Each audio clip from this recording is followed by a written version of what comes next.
ഭദ്രൻ്റെ രണ്ടാം കെട്ട്. രചനാ സംഭാഷണം മൈഥിലി മിത്ര. ഭാഗം 29. നേരത്തെ വരണമെന്ന് വിചാരിച്ച് പോയതാ ലക്ഷ്മിയമ്മേ. അടയ്ക്കിന് ഇത്തിരി താമസം വന്നു. സ്വന്തക്കാരല്ലേ, അങ്ങനെ അങ്ങ് ഇട്ടെറിഞ്ഞു പോരാൻ സാധിച്ചില്ല. വിമലയുടെ ആവേദന ഫോണിൽ കൂടി ലക്ഷ്മി കേട്ടു. അതിനെന്താ കുഞ്ഞെ, പാറു എൻ്റെ സ്വന്തം മോള് തന്നെയാ. ഇതും അവളുടെ വീട് തന്നെയാ. കട്ടിലിൽ മൂടി പുതച്ച് കിടക്കുന്ന പാർവതിയുടെ നെറുകയിൽ ഒന്ന് തഴുകിയിട്ട് അവർ മറുപടി നൽകി. അവൾ എണീറ്റോ? വിമല ഒട്ടൊരാകാംക്ഷയോടെ ചോദിച്ചു. ഇല്ല, ഇതുവരെ എണീറ്റിട്ടില്ല. രാത്രി മുഴുവനും പനി വിറച്ച് കിടന്നവളെ അലിവോടെ ഒന്ന് നോക്കിയിട്ട് ഒട്ടൊരു വിറയലോടെ ലക്ഷ്മി പറഞ്ഞു. ഇന്ന് ഞായറാഴ്ച ആയതുകൊണ്ട് കോളേജ് ഇല്ലാത്ത അവിടെ ഭാഗ്യം. എണീക്കുമ്പോൾ ഇങ്ങോട്ടേക്ക് പറഞ്ഞു വിട്ടേക്ക് ലക്ഷ്മിയമ്മേ. വിമല അത്രയും കൂടി പറഞ്ഞിട്ട് കോൾ ഉടനെ തന്നെ കട്ട് ചെയ്തു. തലേ ദിവസം നടന്ന കാര്യങ്ങൾ അവളോട് പറയണമെന്ന് വിചാരിച്ചുവെങ്കിലും അതിൽ ഫോണിൽ കൂടി പറഞ്ഞാൽ ശരിയാവില്ലെന്ന് പിന്നീട് അവർക്ക് തോന്നി. എന്താണെങ്കിലും ഇന്ന് തന്നെ മംഗലശ്ശേരിയിലേക്ക് ചെന്ന് രാത്രി നടന്ന കാര്യങ്ങളെല്ലാം കൃഷ്ണേട്ടനോട് പറയണമെന്ന് മനസ്സിൽ നിറച്ചുകൊണ്ട് കട്ടിലിൽ ചുരുണ്ടുകൂടി കിടക്കുന്നവളുടെ നെറ്റിയിൽ കൈവെള്ളം ചേർത്ത് വെച്ച് പനിച്ചൂട് നോക്കിയവർ. ശരീരം തണുത്തു. പാറുവിൻ്റെ പനി വിട്ടുമാറിയതിനാൽ ലക്ഷ്മിക്ക് ആശ്വാസം തോന്നി. രാത്രി ചൂടുകൂടി പിച്ചും പേയും വിളിച്ചു പറഞ്ഞവളെ കണ്ട് ലക്ഷ്മി പേടിച്ചു പോയിരുന്നു.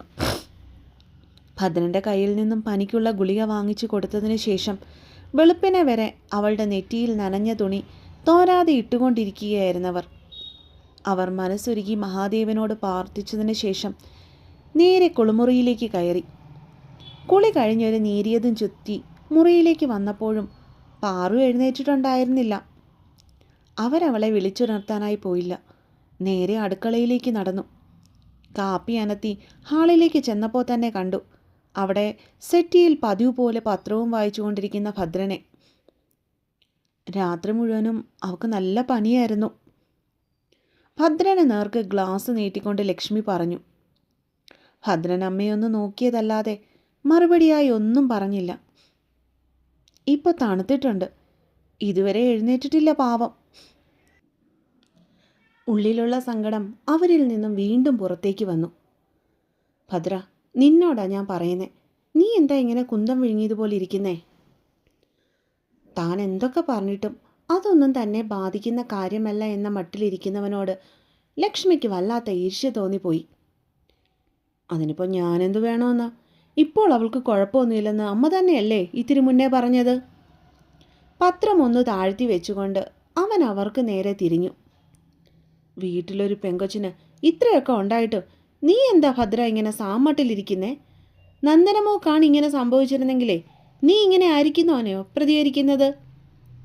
ദേഷ്യത്തോടെ ലക്ഷ്മി മകനോട് ചോദിച്ചു.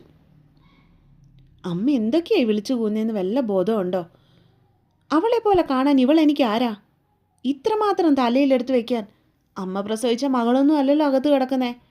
ആ വട്ട് പിടിച്ചതിന് പ്രാന്തിളകി മഴയത്ത് പോയി കിടന്നേച്ച് വന്ന് പനി പിടിപ്പിച്ച് തുള്ളുന്നതിന് ഞാൻ എന്ത് ചെയ്യണമെന്നാ പറയുന്നേ?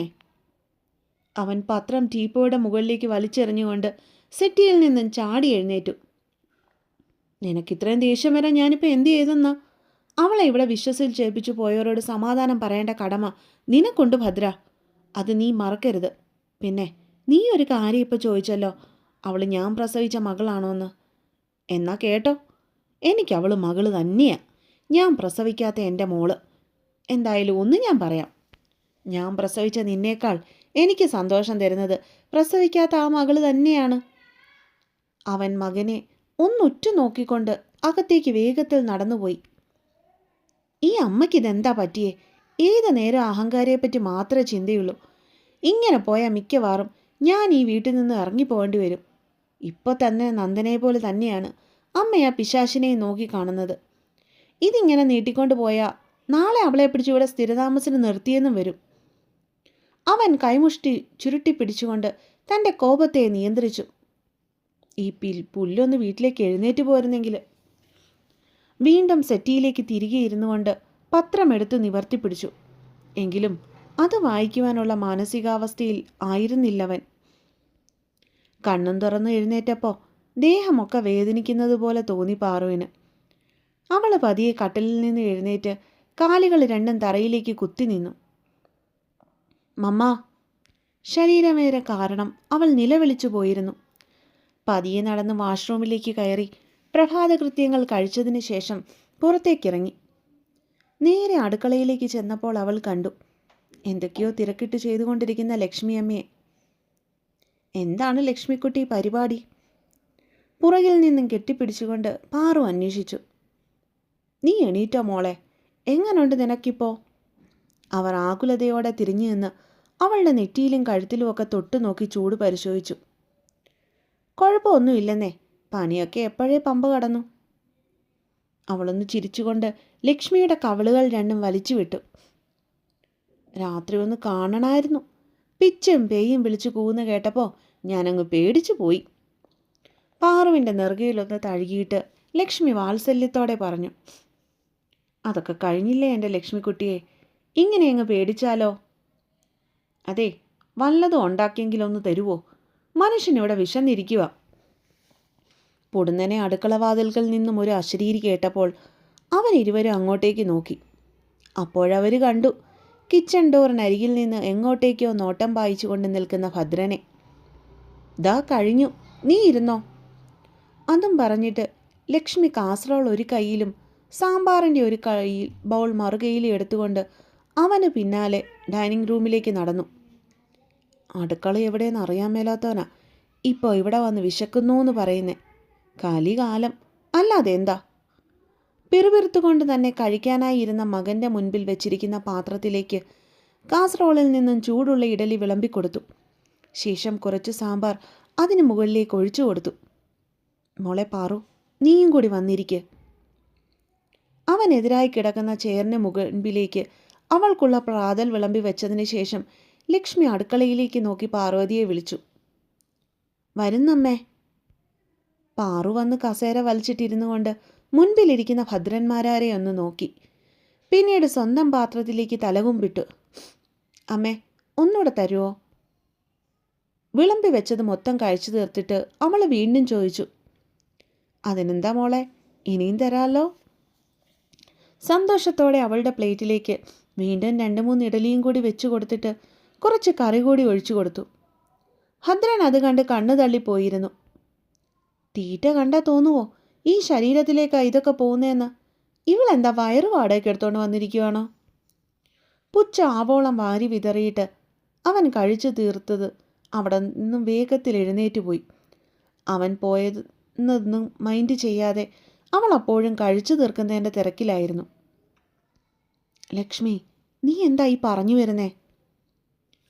അവർ പറയുന്നത് മുഴുവൻ കേട്ടിട്ടും ഒട്ടൊരു സംശയത്തോടെ കൃഷ്ണൻ നായർ അവരെ ഉറ്റുനോക്കി. എല്ലാം കേട്ടുകൊണ്ടിരുന്ന നാരായണിയും ഒന്ന് പകച്ചിരുന്നു എന്നതാണ് സത്യം. രാത്രിയിൽ നടന്ന കാര്യങ്ങളെല്ലാം വള്ളിപുള്ള തെറ്റാതെ അയാളോട് പറഞ്ഞു ഏൽപ്പിക്കുവാൻ വേണ്ടി മംഗലശ്ശേരിയിലേക്ക് ചെന്നതായിരുന്നവർ. കൂടെ പാർവതിയെയും കൂട്ടിയിരുന്നു. പാർക്കൊച്ച് കള്ളം പറയില്ലെന്നാണ് എൻ്റെ ഒരു ഇത്. അതുമല്ല, സിറ്റിയിലൊക്കെ ജനിച്ചു വളർന്ന പിള്ളേർക്ക് പ്രേതങ്ങളിലും ആത്മാവിലും ഒക്കെ വിശ്വാസം ഉണ്ടാവുമോ? ആ രാത്രി കൊടും മഴയത്ത് നന്ദനയുടെ കുഴിമാടത്തിനരികിലേക്ക് എന്തിനു പോയി എന്ന് പോലും എനിക്ക് മനസ്സിലാവുന്നില്ല കൃഷ്ണേട്ടാ. അവൾ ഉടുത്തിരുന്ന ധാവണിയുടെ കളർ പോലും പാറമോള് പറയുന്നുണ്ട്. നന്ദനയെ ആക്കിയപ്പോൾ ചുവന്ന നിറത്തിലുള്ള ധാവണിയല്ലേ നമ്മൾ ഉടുപ്പിച്ചിരുന്നത്?